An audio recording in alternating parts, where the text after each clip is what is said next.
हाय। आज की वीडियो में हम बात करेंगे अमेरिकन पोएट एमिली डिकिंसन के एक famous poem because I could not stop for death. Interesting बात यह है कि उन्होंने अक्सर ज्यादा पोएम्स का टाइटल नहीं दिया। पोएम्स का जो फर्स्ट लाइन है वही उनकी टाइटल की तरह यूज होती है। शायद उन्होंने सोच लिया था कि अगर लाइन परफेक्ट है तो टाइटल के लिए सोचना क्यों। Because I could not stop for death 1863 में लिखा गया था। उनकी पोएम्स का अक्सर थीम्स होता है डेथ, इमॉर्टैलिटी और इटर्निटी। हमारी इस पोएम में भी मौत एक इम्पॉर्टेंट थीम है।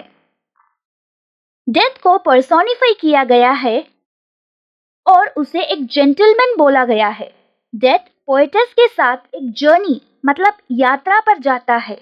इस पोएम में एमिली डिकिंसन हमें ये बताने की कोशिश की है कि जिंदगी भी एक जर्नी है जो जन्म से लेकर मौत तक चलती है। अब हम पोएम को शुरू करते हैं। Because I could not stop for death, he kindly stopped for me. The carriage held but just ourselves and immortality. मैं मौत के लिए नहीं रुकी, मेरे पास मरने का टाइम ही नहीं था, लेकिन डेथ खुद मेरे लिए रुक गई। हम कैरेज में जा रहे थे। कैरेज का मतलब एक रथ, गाड़ी जैसा।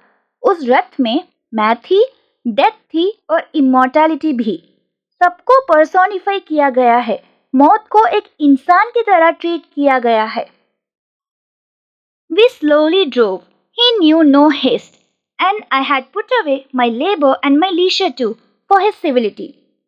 वो कैरेज बहुत धीरे धीरे चल रहा था, जैसे उसे कहीं पहुंचने की कोई जल्दी ही नहीं थी। मैंने अपना सारा काम छोड़ दिया और उस रथ के पास आ गई, क्योंकि फॉर हिज सिविलिटी डेथ इतना पोलाइट था कि मैंने अपना काम छोड़ के उसके साथ चल पड़ी। डेथ और पोएटस एक जर्नी पे जा रहे हैं। चलो देखते हैं वो जर्नी कहाँ खत्म होती है। We passed the school where children strove at races in the ring. हमने अपनी यात्रा शुरू कर दी थी। हम एक स्कूल के पास से गुजरे और देखा कि बच्चे ब्रेक टाइम पर खेल रहे थे। वो बच्चे एक रिंग यानी एक सर्कल बनाकर खेल रहे थे। We passed the fields of gazing grain. फिर हम एक खेत से गुजरे। ऐसे लग रहा था कि जैसे वो ग्रेन्स हमें घूर रहे हो। We passed the setting sun, or rather he passed us. उसके बाद हमारा कैरेज सूरज के पास से निकला, या फिर सूरज हमारे पास से निकला। The dews drew quivering and chill, for only gossamer my gown, my tippet only tulle. वहां बहुत ठंड थी, वो ठंड से कांप रही थी और उन्होंने एक पतला ड्रेस पहना हुआ था और उनका टिपेट मतलब स्कार्फ एक हल्की फैब्रिक से बना हुआ था, इसलिए उन्हें बहुत ठंड लग रही थी। We passed before a house that seemed a swelling of the ground.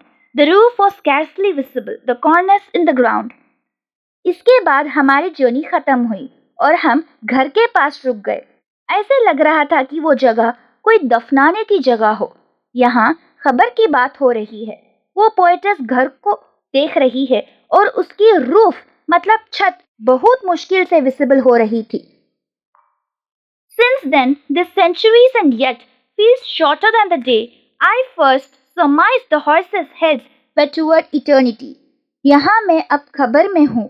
यहाँ बहुत साल गुजर गई है, लेकिन लगता है कि एक दिन भी नहीं गुजरा। वो बोल रही है कि जब मैं पहली बार उन घोड़ों को देखा था, जब वो कैरेज मुझे लेने आई थी, उनके सर जो थे वो इटर्निटी के डायरेक्शन में थे। इस पोएम में पोएटस डेथ के साथ एक जर्नी पर जाती है। वो जर्नी ये रिप्रेजेंट करता है कि जिंदगी भी एक जर्नी है, जन्म से लेकर डेथ तक। और इस पोएम में बहुत सारे स्टेजेस दिखाया गया है, जैसे बच्चे जो प्लेग्राउंड पर खेल रहे होते हैं, वो पोएटस का बचपन का स्टेज है, और वो ग्रेन्स का खेत वो उनका मिडिल स्टेज है, और जो आखिरी में वो डूबते हुए सूरज के पास से निकलते हैं, वो डूबते हुए सूरज ये इंडिकेट करता है कि मौत करीब है। इस पोयम में हमें ये भी पता चलता है कि लाइफ एक साइकिल की तरह है, जन्म से लेकर डेथ तक की। हम इस पोयम को इस तरह भी समझ सकते हैं, कैरेज की व्हील्स भी सर्कल जैसे होती है। बच्चे जो प्लेग्राउंड में खेलते हैं वो भी सर्कल बनाकर खेलते हैं। इसलिए हम पोयम को ऐसे भी समझ सकते हैं कि ये सर्कल जो पोयम में बार बार दिखाया गया है वो रिप्रेजेंट करता है कि लाइफ भी एक सर्कल की तरह है जो जन्म से लेकर डेथ तक रिपीट होती है। इस पोयम में ये भी कहा गया है कि मौत को रोका नहीं जा सकता, इस बात को मानना ही पड़ेगा। ऐसे कहा जाता है कि एमिली डिकिंसन ने अपने बचपन में कई अपने करीब लोगों को खो दिया था। उनके कजिन की भी मौत हो गई थी और वो एक कब्रिस्तान के पास रहती थी, इसलिए उन्होंने कई लोगों को अंतिम संस्कार के लिए ले जाते हुए देखा।